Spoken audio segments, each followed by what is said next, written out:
কিভাবে এই চক্রটি কাজ করে তার একটি নমুনা দেখা যাক। আমাদের বুঝিয়ে বলছিলেন সাইবার অপরাধ বিশেষজ্ঞ আরিফ মঈনুদ্দিন।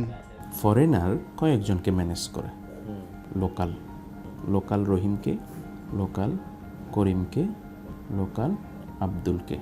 তাদেরকে সে বলল যে ভাই তুমি যদি আমাকে বিকাশ অ্যাকাউন্ট হলে 5,000 টাকা, যদি কোনো ব্যাংক অ্যাকাউন্ট দিতে পারো 10,000 টাকা। 4টা অ্যাকাউন্ট ম্যানেজ করলো। তাহলে 4টা অ্যাকাউন্টের জন্য যে সিম লাগবে, অ্যাকাউন্ট, ওয়ালেট, ডেবিট কার্ড, এই জিনিসটা কাকে দিতে হবে? ফরেনারকে। সে হচ্ছে এই 3টে জিনিস ফরেনারকে দেবে। ফরেনার তখন হচ্ছে এই জিনিসগুলো তার নিজের মোবাইলে, আর সিমের জন্য এগুলো শুধুমাত্র যে বাটন ফোনগুলো ইউজ করে ওটিপি নেওয়ার জন্য, ঠিক আছে। ফরেনারের কিছু আছে, এজেন্ট বলতে পারি, এজেন্ট বা অ্যাডভাইজার। তারা ভিকটিম কালেক্ট করে।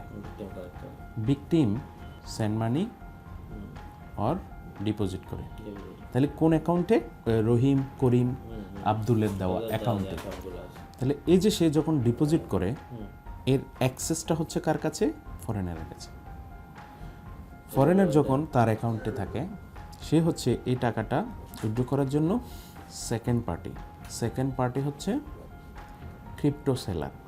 সেকেন্ড পার্টির ব্যাংক অ্যাকাউন্টে সে কি ওই তার অ্যাকাউন্ট থেকে হচ্ছে টাকাটা ওকে পাঠায়। তো তার কাছে যখন বাংলা টাকাটা পাঠায় দেয়, তখন সে ওই বাংলা টাকার পরিবর্তে ক্রিপ্টোতে বাইন্যান্সে পাঠিয়ে দেয়। আমাদের কাছে কয়টা অ্যাকাউন্টের তথ্য আসছে এখন স্যার?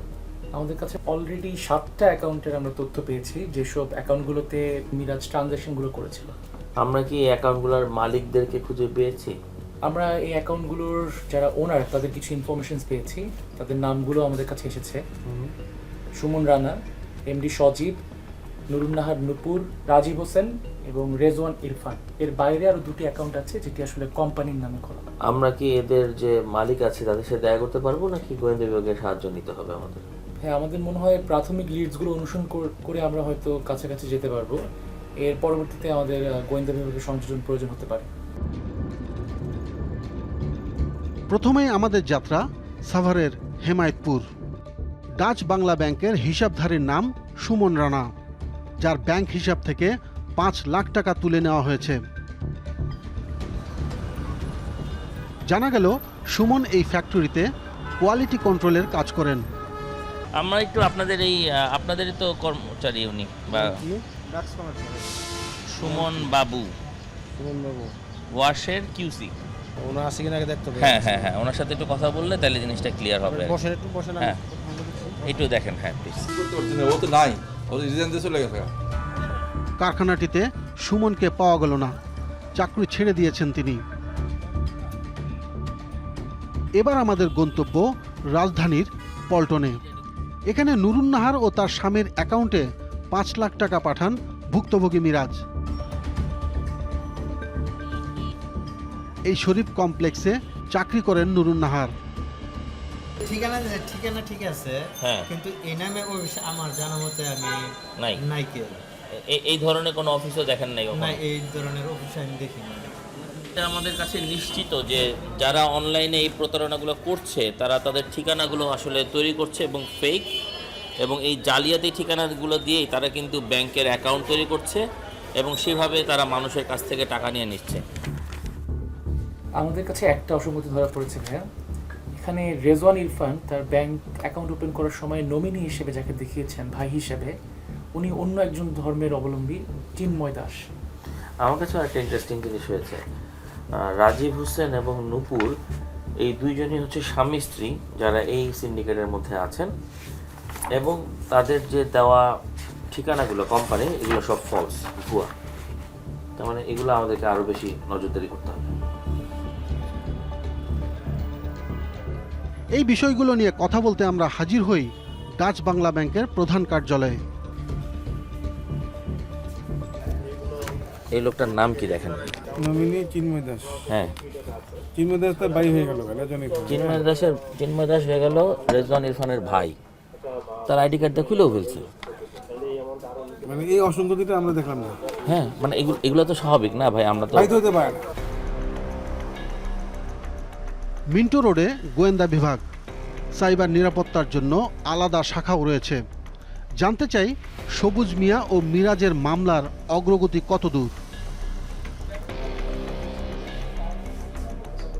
গোয়েন্দা কর্মকর্তারা আমাদের সাথে নিয়েই একটি অভিযান পরিচালনা করতে চাইলেন। অভিযানটির নেতৃত্ব দিচ্ছেন সহকারী পুলিশ কমিশনার খান মাহমুদুল হাসান। অপরাধীদের খুঁজতে আমাদের গন্তব্য দিনাজপুর।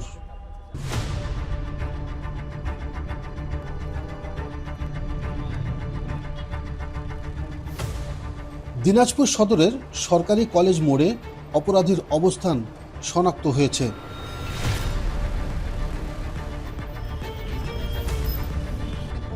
এই ব্যক্তির নাম রিজওয়ান ইরফান। আমার অ্যাকাউন্টটা জয় বসাকের কাছে স্যার। টাকার ব্যাপারে আমি কিছু জানি স্যার, খালি অ্যাকাউন্টটা জয় বসাকের কাছে ছিল। আমাকে একটা চাকরির অফার দিয়েছিল। চিন্ময় দাস, এটা তো আমার নমিনি। কি হয় আপনার ফ্রেন্ড, আপনি তো লিখছেন ভাই। ওই ভাইয়ের ভাই দাও আমাদেরকে 2,000 টাকা পকেটে দিছিল এবং অ্যাকাউন্টটা খোলার সময় 5,000 টাকা দিছিল।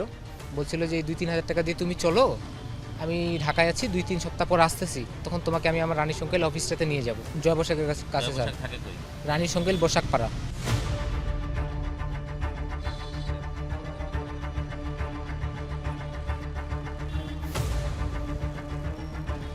তার কথার সূত্র ধরে আমাদের যেতে হবে ঠাকুরগাঁও জেলায়।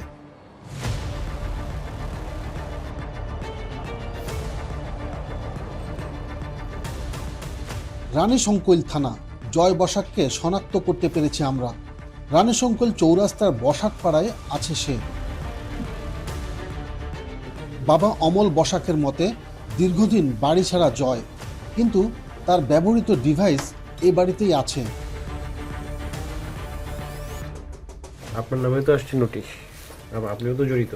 স্যার আমি এগুলাতে কোনো কিছু জানি না আপনার স্যার। নামে নোটিশ এসেছে, চয়ন বসাক ও ছোট ভাই, এজন্য নামে মামলা আছে। স্যার নাই, আমার নামে তো এই যে আপনার নাম চয়ন বসাক, কি আপনার নাম না? জি আমার নাম চয়ন। উভয় পিতা অমল বসাক। আমরাও কথা বলতে চাই চয়ন বসাকের সাথে। টেলিগ্রামে ওরা মনে করেন যে এই যে হ্যামস্টার, তারপর আরও বিভিন্ন রকমভাবে ওই যে টিকটিক করে ইয়াগুলো করতো, টোকেনগুলো করতো, ওখান থেকে বাইন্যান্সে টোকেনগুলো নিয়ে নিত আর কি। চয়ন বসাক ও তার পরিবারের কাছে থাকা সব মোবাইলেই জয় বসাকের নামে অজস্র আইডি ও ট্রানজ্যাকশন পাওয়া গেছে। যে জিমেইল অ্যাকাউন্টগুলো না, এই প্রতিটা জিমেইল দিয়ে বিভিন্ন ধরনের এটা তো আপনার পজিশনে পাওয়া গেছে। এটা আপনার মোবাইল না, সিম আপনার না, তাহলে আমি কি করবো বলেন? সহকারী পুলিশ কমিশনার মাহমুদুল হাসান আমাদের বলছিলেন কেন চয়ন বসাককে জিজ্ঞাসাবাদের জন্য নেওয়া হচ্ছে। ডিভাইসের সাথেই আসলে তার সম্পর্ক আছে, তার মানে আলটিমেটলি সেও এটার সাথে জড়িত। তো সেক্ষেত্রে আমরা এই ডিভাইস দুইটা আসলে জব্দ করে নিয়ে যাচ্ছি। আমরা এই দুইটাকে লম্বা সময় ধরে পরীক্ষা করব এবং দেখব যে আসলে এইটার থেকে আর কোন ধরনের ইন্টেলিজেন্স আমরা পাই এবং পরবর্তী কোনো লেয়ারের কোনো লোকজন আছে কিনা।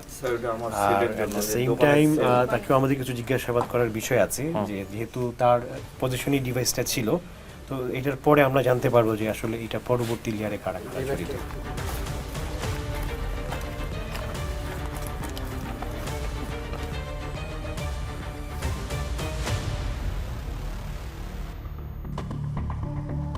আমরা ফিরে আসি ঢাকায়। গোয়েন্দা বিভাগের যুগ্ম পুলিশ কমিশনার সৈয়দ হারুনুর রশিদের কাছে জানতে চাই এই ধরনের অভিযান থেকে কি কি জানতে পেরেছেন। তা আমরা প্রত্যেকে কিন্তু আইনের আওতায় নিয়ে আসতেছি। একটা পর্যায়ে গিয়ে কিন্তু আপনার এই টাকাগুলা মানি লন্ডারিংয়ের মধ্যে দেশের বাইরে চলে যাচ্ছে, এবং আমরা এরকমই কয়েকটা ঘটনার ইনভেস্টিগেশন করতে গিয়ে আমরা দেখতে পাচ্ছি যে এইগুলোর সাথে বিদেশি নাগরিকরা জড়িত। কথা বলতে বলতে এক পর্যায়ে আমাদের দেখালেন ভিন্ন আরেকটি অভিযানে একই প্রতারণার অংশ হিসেবে কি কি উদ্ধার করেছেন। এই ডিভাইসগুলো হচ্ছে আপনার প্রত্যেকটা স্লটে একটা করে সিম থাকে। এই সিমগুলো দিয়ে আপনার SMS পাঠানো হচ্ছে, বিভিন্ন নাম্বারে SMSগুলো যায়, যাওয়ার পরে যার যে ধরনের কাজ করে এরা আগে আপনার প্রোফাইলগুলা আপনার অ্যানালাইজ করবে, যে আপনি যদি সাংবাদিক আছেন আপনার এই সাংবাদিকতার রিলেটেড কাজের অফার আপনাকে দিবে। বিনিয়োগ করার ক্ষেত্রে পরে এই টাকাগুলো যে ট্রানজাকশন হবে সেই জন্য আরেকটা ডিভাইস আছে, সেটা হচ্ছে MFS যে আছে আমাদের মানি মোবাইল ফাইন্যান্সিং সার্ভিস যেটা আছে, সেটা ট্রানজ্যাকশন হচ্ছে এটার মাধ্যমে। এবং এইগুলো ট্রানজ্যাকশন হলে হচ্ছে কি মিনিটেই আপনার টাকাগুলো ট্রান্সফার হয়ে যাচ্ছে, সেগুলো আমরা কিন্তু স্টপ করাতে পারছি না। এই দুই ধরনের ডিভাইস আমরা পেয়েছি এবং এই যে ডিভাইসগুলো যে আমরা উদ্ধার করেছি এইগুলোর সাথে কিন্তু বিদেশি নাগরিকরা জড়িত এদের সাথে। আইনজীবী মেসবাহুল আসিফ দীর্ঘদিন ধরে এই ধরনের মামলা নিয়ে ভুক্তভোগীদের জন্য আইনি লড়াই করছেন উচ্চ আদালতে। এখানে ক্যাপিটাল পানিশমেন্ট যেমন অর্থদণ্ড আছে, এইটা মনে হয় নতুন আইনে কত 20 লক্ষ টাকা অধিক পরিমাণ জরিমানা আছে, প্লাস সেখানে শাস্তির বিধান আছে। এছাড়াও আদালত এর বাইরেও প্রিভেন্টিভ মেজার হিসাবে পুনঃ লঙ্ঘনের জন্য একই অপরাধে বারবার অপরাধী হলে তার জন্য আদালত শাস্তি বিধান করতে পারে, সেই প্রভিশনটাও এই আইনের ভেতরে আছে।